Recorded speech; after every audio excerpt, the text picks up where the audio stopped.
Hey, it's David C. I'm the broker in charge of the brokerage, and I'm here to talk to you about what would I want to know if I was going to go on the buyer's journey and buy a piece of residential property, a piece of commercial property, or even a business. It's very important to know how to handle it and to ask the right questions. So let's get started. Just to remind you, we are a full-service real estate company, and we do residential transactions, commercial transactions, and we even help people buy businesses. But the buyer's journey in any of these asset classes is very much the same. So what would I want to know if I was going to start that journey? It's important to know that when you start to go buy a property, and today I'm going to focus on residential buying, what we want to do is we go about the process as follows. We're going to assess our needs. What are we really trying to buy? Does it matter if it's a 3-bedroom house, a 4-bedroom house? All that's driven by our needs of the home that we want to ultimately buy and occupy. Then we need to assess the market. Where are the buying opportunities, or where is the best place for us to go based on what we want to accomplish? Do we want to live close to water? Do we want to live close to mass transportation? Whatever that might be, we have to assess what our needs are, and then we assess the market to see where those opportunities are. And then ultimately we find the property that we want and we transact. It sounds pretty easy when you say it like that, but it has some pretty specific steps, especially if you're buying a residential property. I want to really invest some time with you here so that you understand that there are a few opportunities in a residential transaction to go about becoming successful. So the first important step is you go find the property, right? You go on a showing, you enjoy it, you say, this is it. Maybe you take a couple of showings and you say, this is really the property that we want to buy. So when you do that, the most important step is you need to be very clear and communicate very clearly, and have an agent that also can do that knows how to negotiate the right language and get you under contract. So what does negotiation mean? We all understand that term, but there are definitely different ways to go about negotiating. Whatever terms you agree to, there's going to be price consideration. There's going to be closing cost consideration. There's going to be timeline between the time that you go under contract and the time that you actually close. There's going to be certain things that we have to negotiate into that contract. But it's very important that all of those terms are clearly communicated and written into the contract, because at the end of the day, if you ever look back and have a confrontation or a potential dispute, we're all going to end up coming back to the contract. So the cleaner and more crisp the contract is, the better for everyone. So I would say to you that if it's important to you that the garage door opener in a home actually stays in the home from the day that you went to see it, you probably should even say, let's make sure we even get the garage door opener, so there's no confusion. So negotiation isn't just about trying to reach price and terms, it's about trying to reach the exact language that all parties can look at the contract and say, now that is what we agree to. And that makes the complications go away and allows everybody to feel fairly treated. So when we go under contract, meaning that now we have equitable title into a property, and if you don't know, your earnest money, or the money that you put into the escrow account, that is a buyer's equitable title.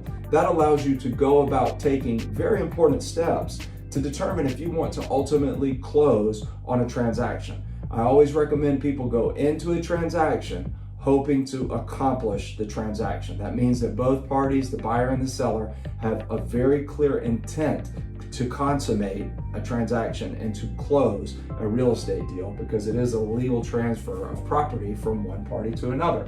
So you'll have a few bites of the apple, if you know what I mean, as a buyer, to negotiate certain things. It's best to negotiate all the terms up front, but there are a couple of things if you've been successful with getting an inspection contingency into your contract, and we have a couple of ways we can go with that.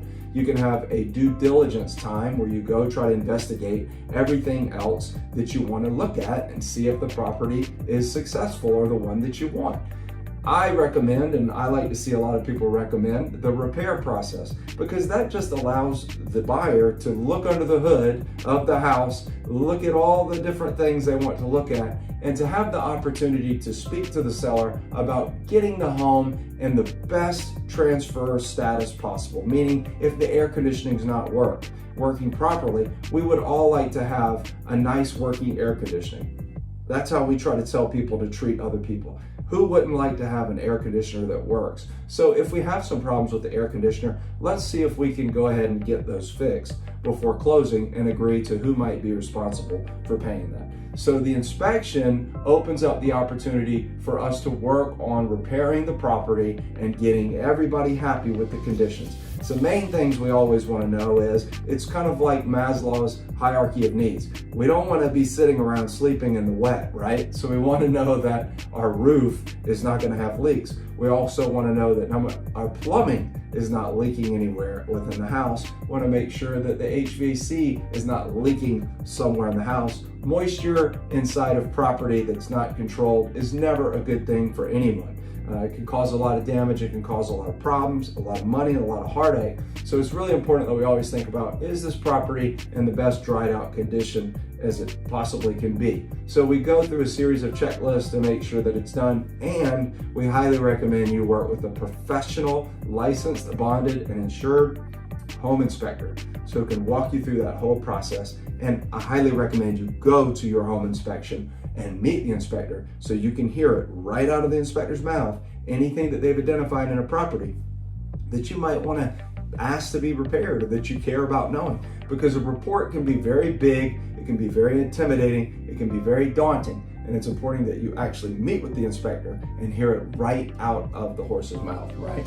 Then when we get down the road and we agree that certain parties are going to repair certain things and we follow those timelines, we also have the opportunity to inspect the property for any termites or termite damage or moist areas that might allow the termites to infest and create some structural problems over the years.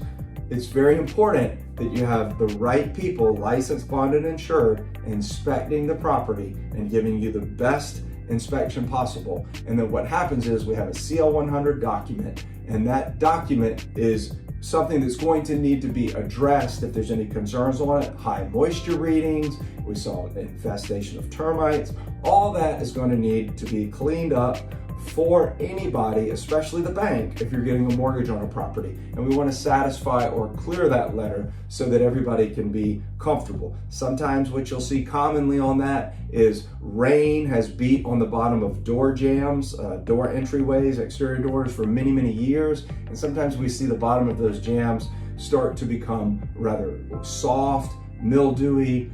Some of them start to fall apart.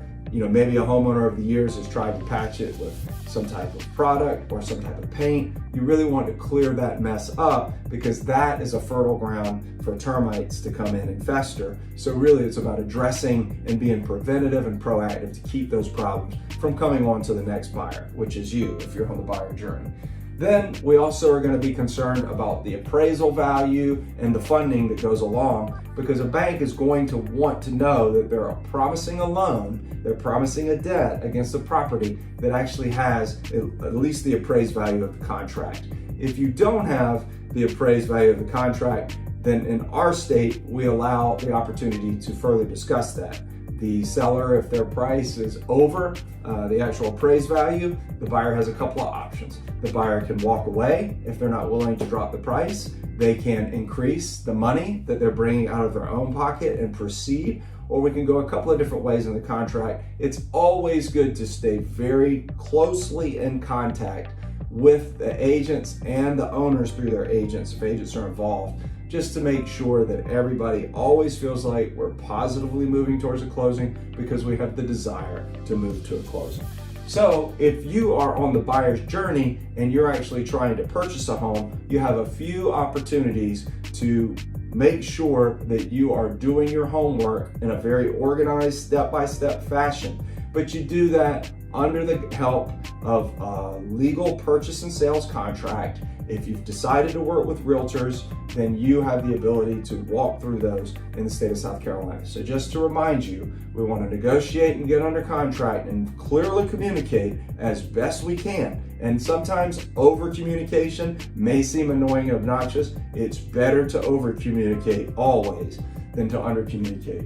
We want to go and get very good inspection reports done, and we can have multiple types of inspections, not just home inspections. You can have specific contractors look at specific things. So if you want to bring out a roofer, if you want to bring out an electrician, All those are your rights if you negotiate them accordingly for the buyer to inspect the property.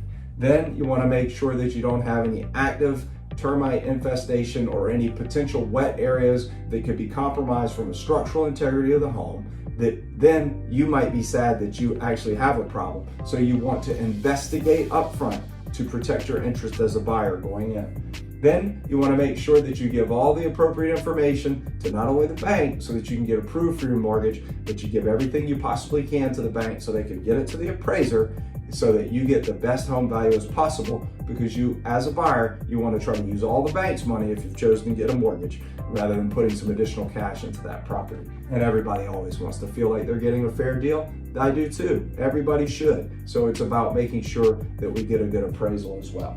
And then finally, we go to closing. We highly recommend that you work with a great legal team and that you over communicate with the legal team, because you don't want any last minute surprises. I find any last minute surprises, in my experience, is because there's been poor communication along the way. People have been maybe too busy, or people haven't kept their eyes on the prize to make sure that their clients are getting exactly what they want to do. We have a very specific closing process that keeps us on point and really takes the stress away from the people that we help on the buyer's journey.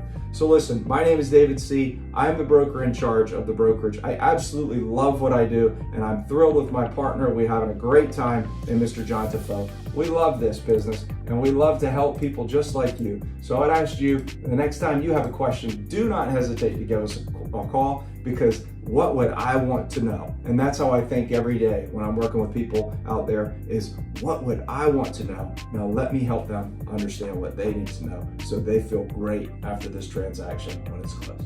Thank you very much.